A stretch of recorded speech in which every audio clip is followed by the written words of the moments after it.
English okay? Fantastic. Gotta get a little bit more casual here.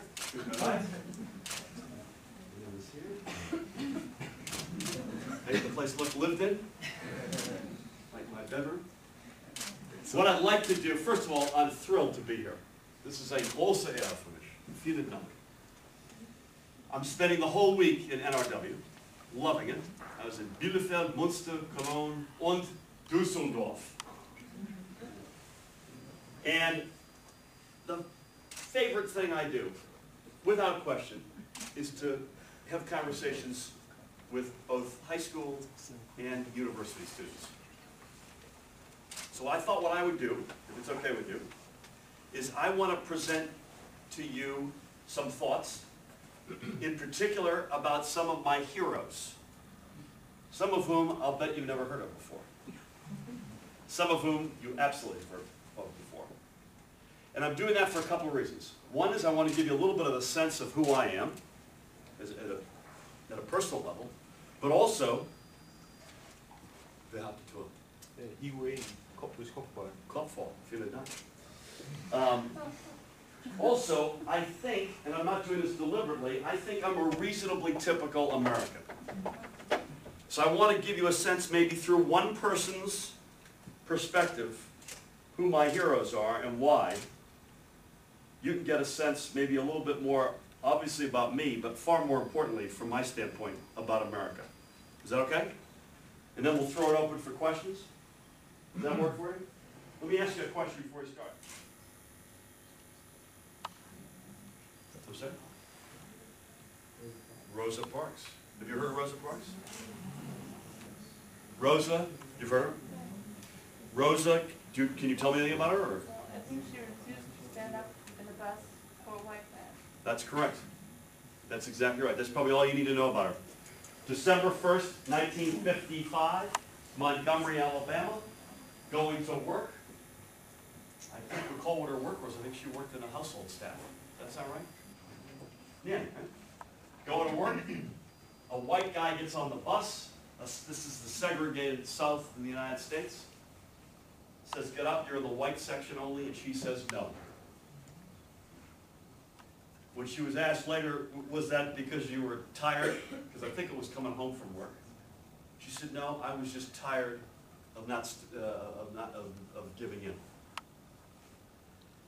So she and all of her friends and colleagues begin a boycott of the bus system. And the city of Montgomery, Alabama never thought the boycott would last. And some of these women, mostly women, not all, walked miles to and from their work, refused to take the bus. The boycott lasted 382 days. It brought the bus company and the city of Montgomery to its knees. In fact, toward the end of the boycott, the Supreme Court of our country ruled that it was unconstitutional, the notion that you could have these separate sections. One interesting, and she's a giant, by the way, Rosa Parks only died a few years ago. She lived a long, long life. And she is a giant in our country's history. She begat another giant. And you wonder whether or not how history would have turned had she not stood up that day. It's fascinating to think about this.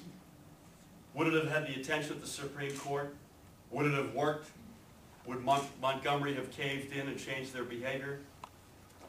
And would the following have happened? She and her friends, colleagues, realized that they still had to make a living. They had to go to work.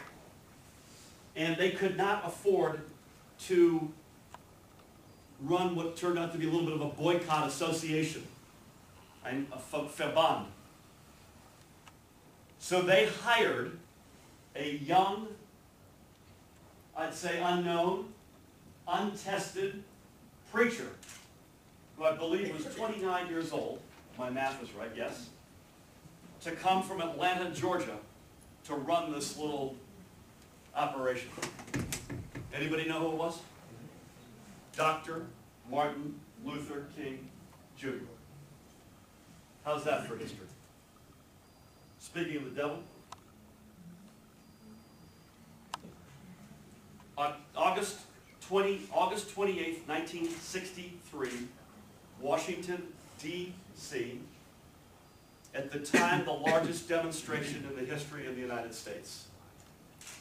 Quick parenthetical, Barack Obama accepted his nomination from the Democratic Party for president. I was honored to be there on the 45th anniversary of the speech, August 28th, 2008.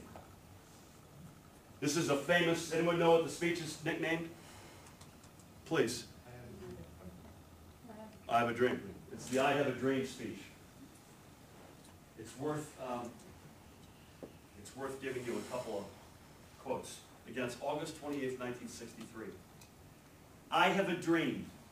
I have a dream that my 4 little children will one day live in a nation where they will not be judged by the color of their skin, but by the content of their character. And by the way, King delivered the speech without any script, which makes it even more extraordinary. And at the end, he finishes with he quotes the Negro spiritual, free at last, thank God Almighty, we are free at last. Extraordinary.